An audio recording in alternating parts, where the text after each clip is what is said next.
Halo, Pak dosen dan teman-teman semua. Terima kasih untuk waktu dan kesempatan yang sudah diberikan kepada kelompok kami, yaitu kelompok 6. Saya selaku kelompok 6 ingin mewakili teman-teman saya atas nama Agnes Dolwala dan Agustina Diar Privias. Nah, di sini saya akan mendeskripsikan dan mempresentasikan secara singkat tentang kinerja keberhasilan Badan Usaha Koperasi. Oke, yang pertama kita masuk di dalam manajemen koperasi. Di sini ada analisis kinerja koperasi. Adapun latar belakangnya yaitu di mana pembangunan koperasi merupakan salah satu strategi dalam pembangunan ekonomi. Pasalnya, koperasi telah dikenal luas selama ini sebagai lembaga yang dinilai mampu mewadahi cita-cita masyarakat untuk meningkatkan kesejahteraan rakyat. Secara ideal, koperasi tidak hanya sebagai badan usaha rakyat, tapi juga sebagai lembaga yang dianggap mampu mengejawantahkan peran konstitusi pada pasal 33 Undang-Undang Dasar 1945 dalam konteks ekonomi kerakyatan. Pasca bencana tsunami yang menimpa Provinsi Nanggroe Aceh Darussalam, terdapat berbagai program yang dilaksanakan oleh pemerintah untuk memulihkan kembali aspek-aspek kehidupan masyarakat. Salah satu bidang yang ditata kembali yaitu pembangunan ekonomi dengan cara penciptaan lapangan kerja, pemberian bantuan keuangan dan kredit untuk pembangunan UKM, membangun kembali sektor-sektor produktif disertai pembangunan kembali sarana ekonomi seperti pasar dan tempat pelelangan ikan. Koperasi dan usaha mikro dan kecil menengah merupakan wujud kehidupan ekonomi sebagian besar rakyat Indonesia dan keberadaannya tidak dapat dipisahkan dari pertumbuhan perekonomian secara nasional. Koperasi yang terpilih untuk menerima perkuatan modal dari BRR selanjutnya menyalurkan dana tersebut dalam bentuk kredit mikro yang diprioritaskan kepada masyarakat yang usahanya terkena dampak bencana tsunami. Banyak faktor juga yang mempengaruhi kinerja koperasi. Dalam Tulis Tambunan tahun 2008 menyatakan bahwa koperasi dalam menjalankan kegiatannya sangat dipengaruhi baik oleh lingkungan internal maupun lingkungan eksternal.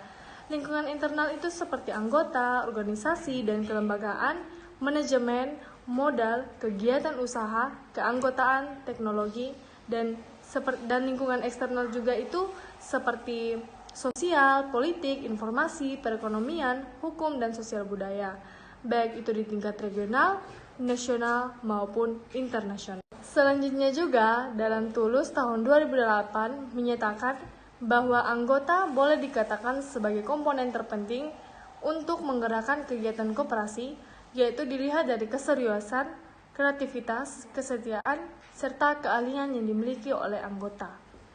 Ada semacam hubungan timbal balik antara keseriusan anggota dalam menggerakkan koperasi dengan kegiatan koperasi yang memuaskan anggota, di mana anggota yang aktif membuat kinerja koperasi menjadi baik, dan pada akhirnya membuat kesejahteraan anggota meningkat yang selanjutnya membuat tambah aktif lingkungan eksternal. Kita bisa lihat bahwa dalam lingkungan internal itu bisa seperti anggota, organisasi dan kelembagaan, manajemen, modal, kegiatan usaha, keanggotaan, dan teknologi. Adapun lingkungan eksternal itu seperti sosial, politik, informasi, perekonomian, hukum, dan sosial budaya, baik di tingkat regional, nasional, dan internasional. Di dalam lingkungan internal, selain komponen-komponen seperti anggota, organisasi, tata kehidupan dalam organisasi, koperasi yang mengatur bagaimana hubungan di antara anggota dan pengurus koperasi juga sangat berpengaruh terhadap kinerja sebuah koperasi. Tata kehidupan ini secara prinsip diatur oleh prinsip-prinsip koperasi. Di dalam lingkungan internal, selain komponen-komponen seperti anggota, organisasi, tata kehidupan dalam organisasi koperasi yang mengatur bagaimana hubungan di antara anggota dan pengurus koperasi sangat berpengaruh pada prinsip-prinsip koperasi. Undang-Undang Nomor 25 Tahun 1992 Pasal 5 merinci 7 prinsip koperasi Indonesia, yaitu yang pertama, pengelolaan dilakukan secara demokratis. Yang kedua, pembagian sisa hasil usaha dilakukan secara adil sebanding dengan besarnya jasa usaha masing-masing anggota. Yang ketiga, pemberian balas jasa yang terbatas terhadap modal. Yang keempat, kemandirian. Yang kelima, pendidikan perkoperasian. Dan yang keenam, kerjasama antar koperasi. Pentingnya keanggotaan koperasi sebagai unsur yang menentukan dalam organisasi dan berarti kinerja pencapaian output dari koperasi dinyatakan dalam Undang-Undang Nomor 25 Tahun 1992 Pasal 17 yang menyebutkan bahwa anggota koperasi adalah pemilik dan sekaligus pengguna jasa koperasi. Dalam kedudukannya sebagai pemilik, anggota adalah satu pemodal koperasi dan karena itu harus memberikan kontribusi modalnya kepada koperasi sesuai dengan ketentuan dalam anggaran dasar atau anggaran rumah tangga dan atau keputusan rapat anggota. Yang kedua, turut serta mengambil keputusan-keputusan agar segala tindakan koperasi sesuai dengan keinginan dan kepentingan ekonomi anggota. Yang ketiga, mengawasi segala sesuatu yang dilakukan oleh koperasi agar tidak menyimpang dari keputusan-keputusan yang ditetapkan oleh anggota dan demi pengamanan terhadap modal yang ditanam oleh anggota-anggota ke dalam koperasi. Sedangkan dalam kedudukannya sebagai pengguna jasa atau pelanggan, anggota koperasi harus berpartisipasi aktif dalam kegiatan usaha koperasi.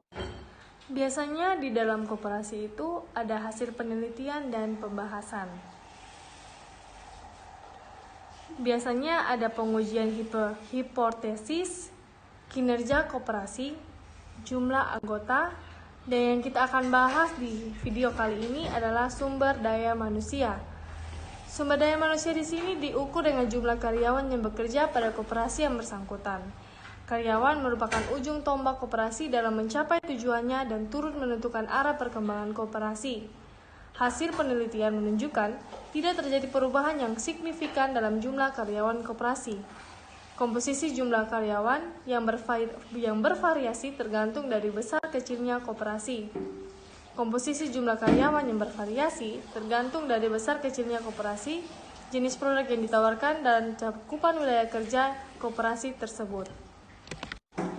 Baik, yang akan kita bahas selanjutnya yaitu ada profitabilitas, yang dimana diukur dengan rasio profit margin yang membandingkan laba bersih atau SHU dengan pendapatan. Profit margin mengukur sejauh mana kemampuan koperasi menghasilkan laba pada tingkat penjualan tertentu. Adapun likuiditas, yang dimana diukur dengan rasio lancar yang membandingkan aktiva lancar koperasi dengan hutang lancarnya. Semakin besar perbandingan aktiva lancar dengan hutang lancar, maka semakin tinggi kemampuan koperasi dalam menutupi kewajiban jangka pendeknya. Baik, selanjutnya juga ada solvabilitas, yang dimana diukur dengan rasio hutang atas aktiva yang membandingkan total hutang dengan total aktiva koperasi. Ada aktivitas juga yang diukur dengan rasio perputaran total aktiva yang membandingkan pendapatan dengan total aktiva koperasi. Jadi, rasio perputaran total aktiva dari koperasi-koperasi di atas relatif rendah. Untuk ke depan, dalam rangka meningkatkan kinerja koperasi, harus membenahi manajemennya sehingga dapat menghasilkan pendapatan yang tinggi pula.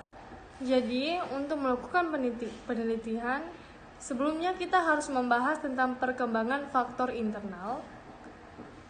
Dan di sini faktor internalnya itu faktor internal koperasi, yang terdiri dari jumlah anggota, sumber daya manusia, rentabilitas, profitabilitas, likuiditas, solvabilitas, dan aktivitas serta kinerja koperasi. Apa yang kamu ketahui tentang koperasi? Ribet, kuno, atau nggak tahu? Itulah 3 alasan utama mengapa sebagian masyarakat lebih memilih meminjam uang kepada rentenir daripada koperasi. Tapi, tahukah kamu bahaya meminjam uang kepada rentenir? Bunga berlipat, jatuh tempo yang tidak jelas, cara menagih yang tidak ramah, bahkan tempat usaha bisa direbut paksa. Lalu, bagaimana dengan koperasi? Mari kita cari tahu lebih dalam. Menurut Undang-Undang Nomor 25 Tahun 1992 tentang Pengkoperasian, koperasi adalah badan usaha yang beranggotakan orang seorang atau badan hukum koperasi dengan melandaskan kegiatannya berdasarkan prinsip koperasi sekaligus sebagai gerakan ekonomi rakyat yang berdasarkan atas asas kekeluargaan. Koperasi Indonesia didirikan pada tanggal 12 Juli 1960. Oleh karena itu, tanggal 12 Juli ditetapkan sebagai Hari Koperasi. Koperasi Indonesia dicetuskan oleh Dr. Andes Muhammad Hatta, sehingga beliau diangkat sebagai Bapak Koperasi Indonesia.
Ini adalah lambang koperasi. Tahukah kamu apa artinya? Tentu saja, lambang koperasi memiliki arti tertentu.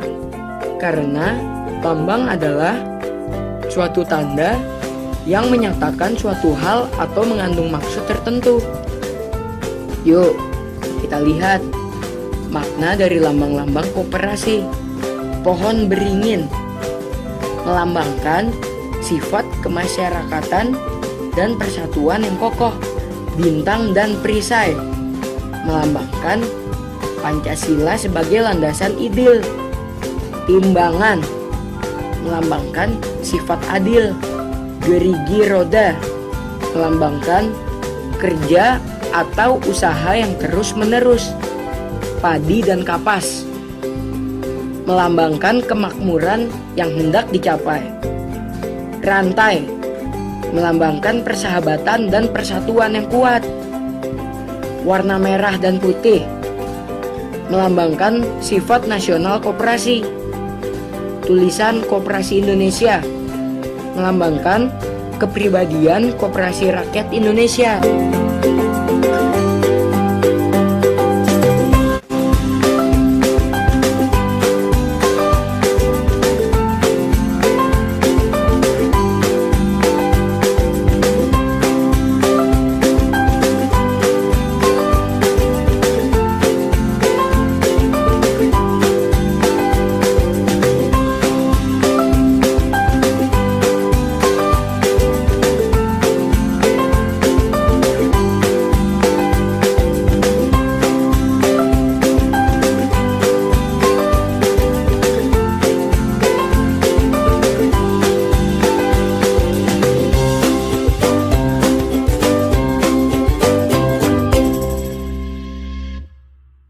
Baik, yang terakhir kita masuk pada kesimpulan. Berdasarkan hasil penelitian dan pembahasan bahwa dapat disimpulkan kinerja koperasi yang telah mendapatkan modal dari BRRR malah menjadi menurun. Sebaliknya, ditinjau dari jumlah anggota justru semakin meningkat. Jadi dari sumber daya manusia yang ada di masing-masing koperasi tidak terdapat perubahan yang signifikan. Analisis terhadap likuiditas koperasi dengan adanya tambahan modal mengalami peningkatan. Sebaliknya, dari sudut rentabilitas, profitabilitas, solvabilitas, dan aktivitas koperasi mengalami penurunan. Oke, sekian dari kelompok kami, kelompok 6, tentang materi kinerja keberhasilan badan usaha koperasi. Semoga bermanfaat bagi teman-teman semua. Thank you for watching.